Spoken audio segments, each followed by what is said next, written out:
Mahomet a fait descendre du ciel et placer dans le Coran non seulement des doctrines religieuses, mais des maximes politiques, des lois civiles et criminelles, des théories scientifiques.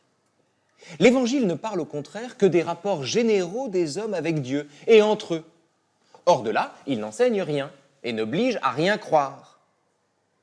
Cela seul, entre mille autres raisons, suffit pour montrer que la première de ces deux religions ne saurait dominer longtemps dans ces temps de lumière et de démocratie, tandis que la seconde est destinée à régner dans ces siècles comme dans tous les autres. Souleymane Bachir Diane, que vous inspire ce diagnostic, j'allais dire vieux comme le monde, en un sens oui, du 19e siècle d'Alexis de Tocqueville, que j'ai pour une fois des plaisirs à citer? Écoutez, justement, vieux comme le monde au sens où c'est un contraste fabriqué. On fabrique facilement un contraste comme celui-ci en disant voici ce qu'il en est du Coran, voici ce qu'il en est des évangiles. Et quand on regarde en gros, les évangiles se tiennent à hauteur de civilisation, le Coran prétend servir de code civil et donc se mêle de ce qui ne le regarde pas. Exactement, voilà. Donc, et on dit, voilà, du coup, le Coran et son enseignement est totalement incompatible avec les Lumières et avec la démocratie. Pour vous donner un exemple, sur cette question de l'incompatibilité, vous trouvez parfaitement des gens qui vont dire, en revanche, que le Coran est une religion qui n'est pas fondée sur le miracle, oui, par exemple. Et c'est, ma foi, une religion de ce point de vue-là qui est rationnelle ou même rationaliste, qui refuse le miracle, le seul miracle est le Coran lui-même, etc.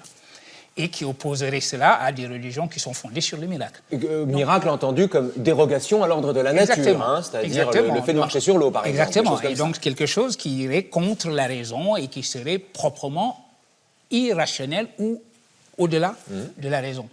Voilà, par exemple, un contraste facile à construire. C'est-à-dire que dans ce sens-là, on dirait, voyez, le Coran est une religion rationnelle, alors que le christianisme délire en inventant des choses qui prennent le contre-pied de l'ordre naturel. Donc, ce que je veux dire par là, c'est que ces contrastes, on les fabrique. Oui. On les fabrique très facilement, et en réalité, on les fabrique toujours en fonction de la conclusion à laquelle on va aboutir. Maintenant, pour ce qui est de la démocratie, est-ce qu'une religion est compatible avec la démocratie, avec les Lumières? Ce n'est pas une question d'essence. C'est une question de devenir. Et de pratique. Et de pratique et d'histoire. Parce que, quand même, on va regarder comment ça fonctionne d'une certaine manière. On va parler d'islam aujourd'hui, on va regarder comment ça fonctionne. Comment on peut interpréter une sourate, par exemple. Mais qu'est-ce qu'on répond au type qui, de bonne foi, en toute bonne foi, dit écoutez, je ne suis pas islamophobe, mais. Oui.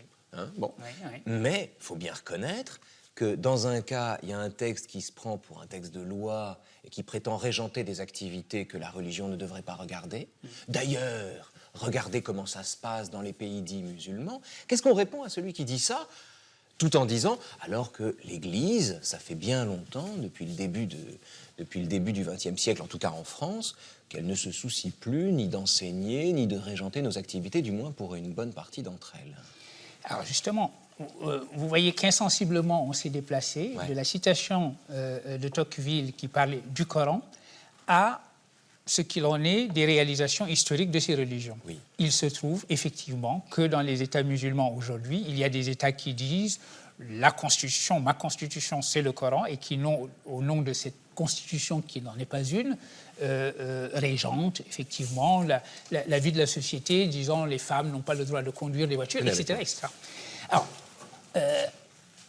qu'en est-il du Coran? C'est la seule réponse possible à donner. Est-ce que le Coran porte en germe ce dévoiement de lui-même, cette interprétation littérale de lui-même? Prenez ce que l'on appellerait la charia, le corps de loi, de législation, etc. Il n'y a pas de charia dans le Coran. Ça étonnerait beaucoup de gens qui se disent... Il n'y a pas de charia dans le Coran. Il n'y a pas de charia dans le Coran. Il n'y a pas un chapitre qui s'appellerait, voilà, la charia. Et donc, ceux qui disent, nous appliquons la charia, ne disent pas, j'applique tel chapitre du Coran ou telle partie du Coran et je lis telle partie du Coran. Et donc, c'est le genre de choses où ceux qui disent il me faut un État islamique, il n'y a pas d'État islamique dans le Coran. Par conséquent, il y a beaucoup moins de législation dans le Coran, en fait, qu'il n'y a de versets qui iraient dans le sens de ce que vient de dire Tocqueville. Nous sommes ici face à un verset, justement, dont vous proposez une interprétation, une herméneutique dans votre livre. C'est tout à fait passionnant parce que la lecture que vous en proposez montre à quel point l'herméneutique, le travail d'interprétation du texte, est d'abord un enjeu fondamental. Un texte ne vaut rien si on ne l'interprète pas. Et oui, et oui. S'il se donne comme une vérité absolue Il ne ou vit littérale. que d'être interprété. Il ne vit que d'être interprété. Comment l'interprétation peut-elle faire jaillir l'équivocité de cette sourate?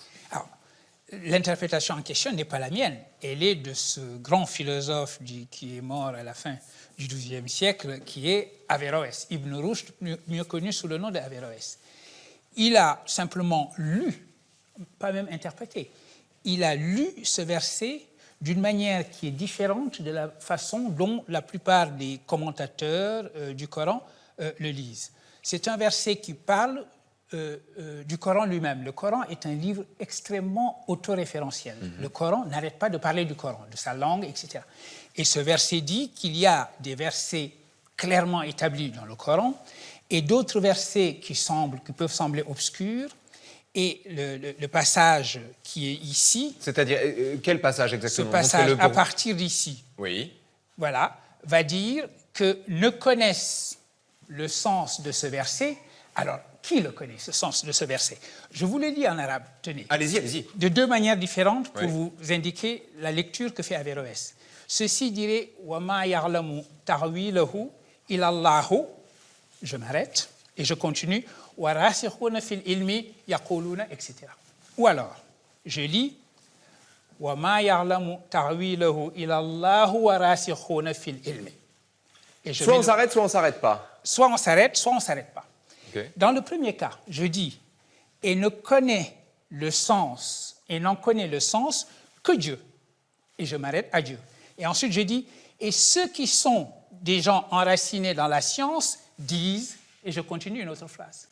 Tandis que dans la deuxième lecture, où je ne m'arrête pas là, je dis « N'en connaissent la signification que Dieu et ceux qui sont versés dans les sciences. » Alors, le texte permet les deux lectures. Parce qu'il faut savoir qu'il n'y a pas à l'origine... C'est ce que j'allais vous demander. Il y a une ponctuation ou pas? Il n'y a pas à l'origine de ponctuation, ni même de points diacritiques. Ces points-là qui distinguent ces deux lettres. Ces deux lettres ne se distinguent que parce que les deux points sont au-dessus et les deux points en dessous. Il n'y avait pas de points diacritiques. On les a écrits par la suite. Pour des commodités de lecture. Pour des commodités de lecture, et on a mis la ponctuation. Voilà donc un texte qui permet deux lectures, qui est ouvert aux deux lectures. C'est-à-dire que dans un cas, première lecture, on s'arrête ici, seul Dieu connaît la connaissance et la science fait ce qu'elle peut. Voilà. Soit seul Dieu et les hommes de science, connaissent. Et donc le rationaliste Averroès va dire que Dieu et les hommes de science, en se fondant sur le principe que le Coran s'adresse aux humains. Pourquoi Dieu s'adresserait-il aux humains en gardant par devers lui quelque chose que ces humains seraient tout à fait incapables de comprendre? Alors, cette foi en la raison, cette foi en la capacité humaine de comprendre... C'est un courant de l'islam, plusieurs courants de l'islam, c'est ce qu'on a appelé les Mu'tazilites. C'est la continuation de la théologie mu'tazilite, effectivement. Voilà. C'est-à-dire, c'est une école qui concilie, comme dirait Leibniz, qui affirme la conformité de la foi et de la raison, mais alors au profit de la raison, en un sens. Au profit de la raison, parce que Averroès, d'ailleurs, est le père de ce qu'on a appelé la double vérité. L'idée chez lui étant qu'une vérité ne peut pas en contredire une autre. Dieu ne nous aura pas donné la raison et sa capacité de trouver le vrai pour ensuite nous révéler une religion, une vérité qui irait contre celle qu'accepte et que trouve la raison. Mais alors, une fois qu'on a dit par l'exemple, qu'on a montré par l'exemple que le Coran était non seulement propice à l'herméneutique, à l'interprétation, mais que c'était même important de le faire et que c'était possible de le faire en étant tout simplement attentif au texte et à ses failles, à ses ouvertures, il faut s'interroger malgré tout sur la question de savoir ce qu'en est le Dieu qui parle, ce qu'il en est du Dieu qui parle. On est ici devant une image qui a fait scandale en 2011 lors de la diffusion du film de Marjane Satrapi à Tunis. On se demande bien pourquoi. C'est Persépolis, où la petite Marjane Satrapi raconte son parcours et elle raconte notamment une discussion avec Dieu où il lui dit, alors voilà, t'es un peu perdu, tu te cherches, etc. C'est une sorte de Dieu psychologue assez sympathique et bonhomme. Cette image-là a provoqué ceci, c'est-à-dire des manifestations monstres, a vu le directeur de la chaîne Nesma condamné à payer une amende symbolique de 2400 dinars à l'occasion de la diffusion de ce film. Bref, ça a fait un scandale. Juste une question, avant d'en venir au motif de ce scandale. Pourquoi Dieu n'est-il pas représentable dans l'islam? Alors, et d'ailleurs, ne l'est-il pas? pour fait de transcendance, disons. Pour fait de transcendance, effectivement, c'est l'explication la plus rapide à donner. Parce qu'il y a d'autres transcendances qui s'accommodent d'une image de Dieu. Hein. Celle-là fonctionnerait très bien avec le christianisme. Absolument. Et alors, si vous voulez, l'idée qu'il y a toujours un danger d'idolâtrie, que l'unicité de Dieu est menacée par les idoles, par sa représentation, est une idée profondément ancrée. D'où d'ailleurs, non seulement de Dieu, mais même la représentation humaine est un petit peu limite pour certaines interprétations. Mais là, dans le cas d'espèce, on se demande bien pourquoi une image qui se donne pour ce qu'elle est, simplement une représentation d'une relation personnelle d'une jeune fille, d'une adolescente qui se cherche et qui prend une figure tutélaire comme il y en a d'autres. Et qui projette elle-même au fond Bien sûr. sa propre représentation de Dieu. Et on peut dire que c'est elle qui crée Bien sûr. cette figure du grand-père bienveillant qui va expliquer, etc.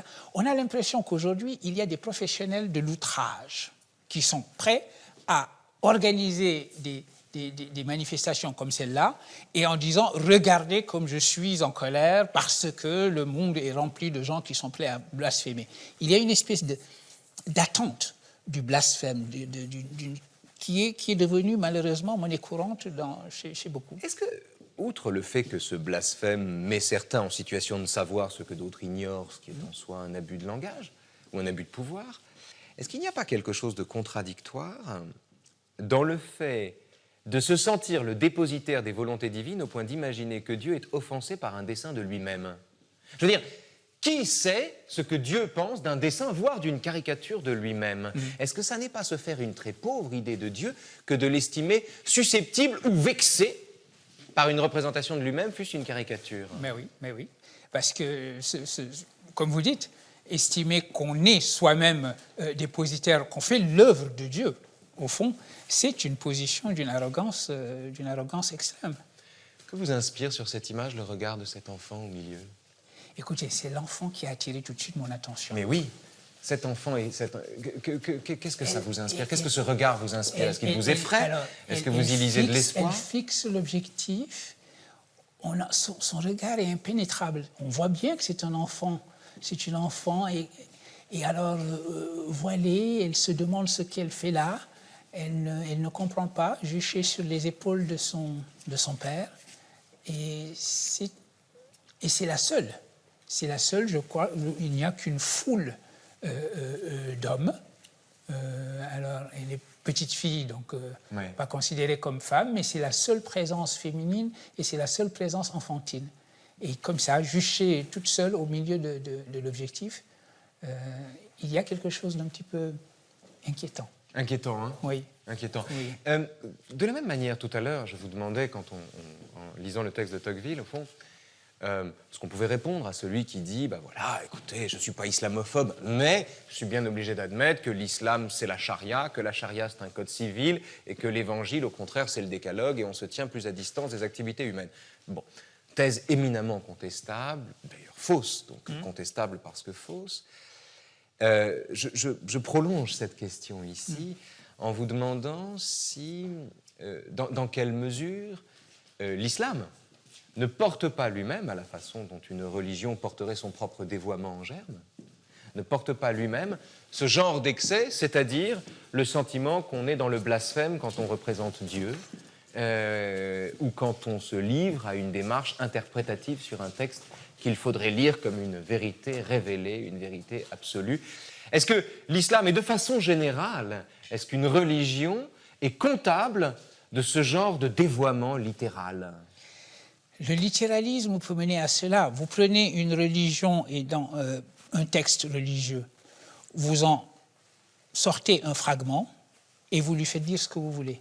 Malheureusement, nous sommes à une époque d'une très grande fragmentation des propositions religieuses. Ce qui fait qu'on les reconstitue. On traite les textes religieux comme un journaliste traiterait les déclarations d'un politique en l'isolant du contexte. Mais en oui, fait. voilà, ce sont les petites déclarations. Les petites déclarations qu'on met ensemble et à partir de ces fragments, on se reconstitue une religion de briques et de broc. Et je dois dire d'ailleurs que l'Internet y aide beaucoup. Aujourd'hui, il y a des gens qui se construisent une religion à base d'Internet. Ils sont en relation avec des gens qui sont eux-mêmes sur l'Internet et qui n'arrêtent pas de proposer comme cela des déclarations à partir desquelles une religion qui n'a plus rien à voir avec la tradition vivante que constituent les religions se met en place. Mais néanmoins, tout de même, Oui. est-ce que... Alors bon, on a ici Alan Henning, dont on a évidemment flouté le visage, qui va être égorgé par un assassin de l'État islamique, l'assassin à l'accent anglais.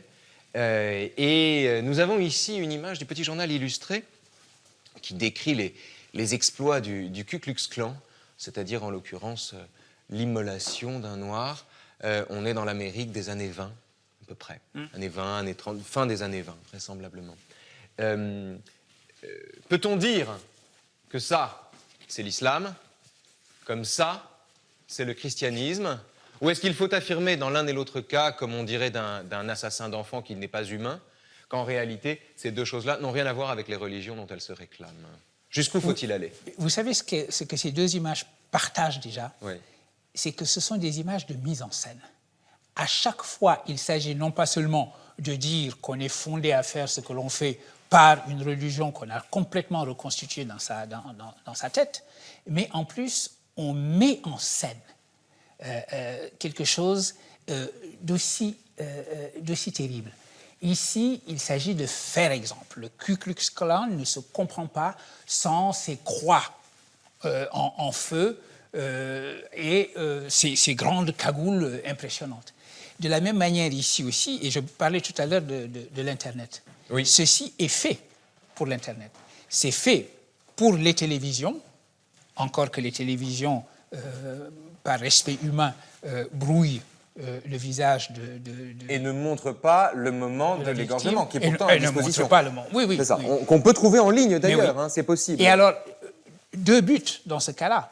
Premier but, probablement faire en sorte que ce qui s'est passé se passe, c'est-à-dire que les États-Unis soient attirés dans la guerre, forcer la main. Parce que s'il y a une attaque des États-Unis, évidemment, c'est bon. On a d'un côté les croisés et de l'autre Daesh qui se présente. Qui défend les opprimés. Qui défend les opprimés, qui prétendent défendre les opprimés.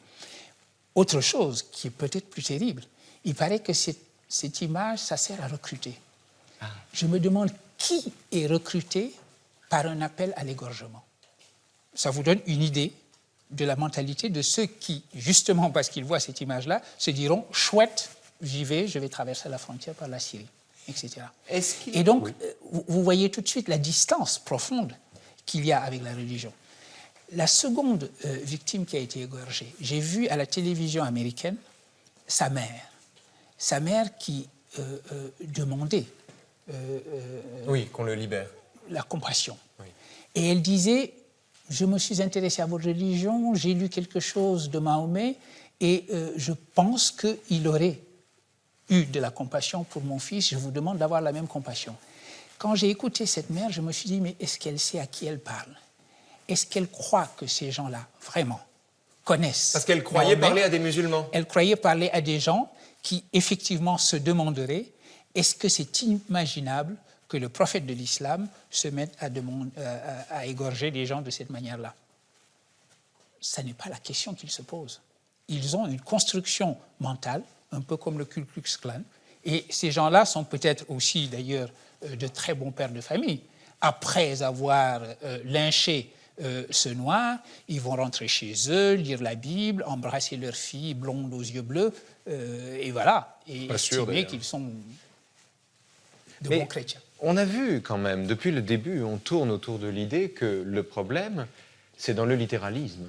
c'est dans la lecture d'un texte au pied de la lettre, si j'ose dire. C'est-à-dire Oui. dans le fait de ne pas faire l'exercice auquel vous vous êtes livré rapidement tout à l'heure, Oui. devant la sourate. Encore que dans ce cas, on soit déjà au-delà du littéralisme. Même la lettre du texte, on n'imagine pas la S'il y a lettre. écrit quelque part dans le Coran « Dieu châtie les infidèles », on peut prendre ce texte en le prenant au pied de la lettre et avoir le sentiment d'accomplir sa volonté. Oui, mais il suffit d'avoir un tout petit peu le sens de ce que dit le Coran pour se dire que Dieu châtie les infidèles. Ça ne veut pas dire égorger comme un mouton son prochain. Spinoza, qui aime Dieu d'un amour véritable ne peut pas faire effort pour que Dieu l'aime en retour. C'est bien ça. Hein? Magnifique. Ouais. Venez, parce que on a vu que le problème, c'était donc cette interprétation littérale. Or, on est ici devant une figure dont vous dressez un portrait dans votre livre « Comment philosopher en islam », qui est formidable, parce que c'est une figure qu'on présente comme dogmatique. C'est la figure de Razali. C'est d'une certaine façon le gardien du dogme. Et vous en faites un vrai philosophe et vous montrez que c'est en philosophe qu'il fait la guerre aux philosophes. Mais oui, mais oui. Alors, de Razali. Il faut dire quelques mots de Razali, hein, pour ceux de nos spectateurs qui ne le connaissent pas respecté encore. dans le monde sunnite. On le surnomme la preuve de l'islam. Et effectivement, il a eu une démarche qui a frappé les imaginations et les esprits. Hein. C'est lui qui représentait une des représentations de Razali, qui était un théologien. Et ce théologien a eu un rôle politique important. Il a été nommé à la chaire de ce qu'on appellera ça l'université de Bagdad, pour être le défenseur de l'orthodoxie sunnite contre toutes les autres sectes. Donc il fallait défendre pour lui l'orthodoxie sunnite et la théologie acharite. On peut imaginer qu'il mettrait volontiers un point entre Dieu et les hommes de science, dans la sourate que vous avez commentée tout à l'heure. Voilà. Bon. Ça resterait. Il mettrait une césure radicale entre le savoir de Dieu et le savoir des hommes de science. La césure serait là très clairement. Bon. Et voilà que le même Razali, qui s'est pourtant attaqué aux philosophes, il a décidé... Parler de l'incohérence des philosophes. Il a écrit un texte qui s'appelle « L'incohérence des philosophes », où alors il adopte une démarche philosophique comme les philosophes. C'est ça qui est intéressant. C'est ça qui est intéressant. Il ne dit pas, il n'emploie pas l'argument d'autorité en disant le Coran dit que et vous dites que vous êtes des infidèles, ou bien la théologie dit que et vous dites que vous êtes des infidèles. Il dit bon, je vais jouer votre jeu. Voici ce que vous dites, voici les usages que vous faites de la raison. Je vais, avec la même logique, vous montrer que vous tombez dans des contradictions insurmontables. Son livre, L'incohérence des philosophes, signifie, en fait, le mot qui est traduit par incohérence signifie s'écrouler sous le poids de ses propres contradictions. Il essaye de montrer comment les philosophes, l'argument des philosophes, s'écroule sous le poids de leurs propres contradictions, et sa démarche est totalement philosophique. Mais par ailleurs, ce n'est pas seulement cela. Par ailleurs, il a écrit un livre d'une modernité incroyable, modernité à la Descartes, un livre de philosophie à la première personne, où il parle... Une crise. Après une crise. Après une crise. Vous le décrivez là, attendez, où est-ce qu'on est? Donc, l'incohérence des philosophes. Erreur et délivrance. Erreur et délivrance. Voilà le titre de son livre. Munqidh min ad-Dalal, erreur, délivrance de l'erreur. En fait, c'est les confessions de Razali. Ce sont les confessions. Si on pourrait utiliser la même traduction que pour l'œuvre de Saint-Augustin. Mais il traverse sa crise après l'incohérence des philosophes? Non, c'est après qu'il va écrire et l'incohérence des philosophes et son ouvrage majeur. Il traverse sa crise, il se demande, mais au fond, ce que je crois savoir, tout le monde m'écoute, je suis un théologien respecté, tout le monde est prêt à prendre pour argent comptant tout ce que je dis. Mais ce que je dis, d'où je le tiens? Quelle est la certitude que j'ai? Et donc, il va se demander ce qui fonde en certitude ce qu'il tient pour vrai. Ce que vaut la vérité qu'il enseigne. Dans une démarche proprement cartésienne. Avec aussi, comme Descartes, le même usage des arguments sceptiques des anciens, c'est-à-dire douter de ses sens, douter de sa raison et voir ce qui résiste au doute. Quelle certitude pouvons-nous atteindre où la vérité advient en portant avec elle sa propre preuve? Sommes-nous condamnés au scepticisme? Ce sont les questions qu'il se pose. Ce sont les questions qu'il se pose. Qu'il choisit de se poser. Et sa démarche est donc profondément, non seulement philosophique, mais profondément moderne. Vous voulez dire que sa grandeur, venez, on va retourner s'asseoir, vous voulez dire que sa grandeur ne vient pas tant du fait qu'il était gardien du temple ou qu'il était le témoin d'un dogme, mais qu'il s'est posé la question de savoir comment fonder le dogme qu'il était chargé de défendre? Exactement. Et il a dit qui n'examine pas ne croit pas, et qui ne doute pas n'examine pas. Ce qui est quelque chose de considérable. Voilà quelqu'un qui a accepté et qui a estimé que le questionnement, la possibilité de rester dans le scepticisme était une dimension fondamentale de la foi et de la religion. Qui n'examine pas ne croit pas, et qui ne doute pas n'examine pas.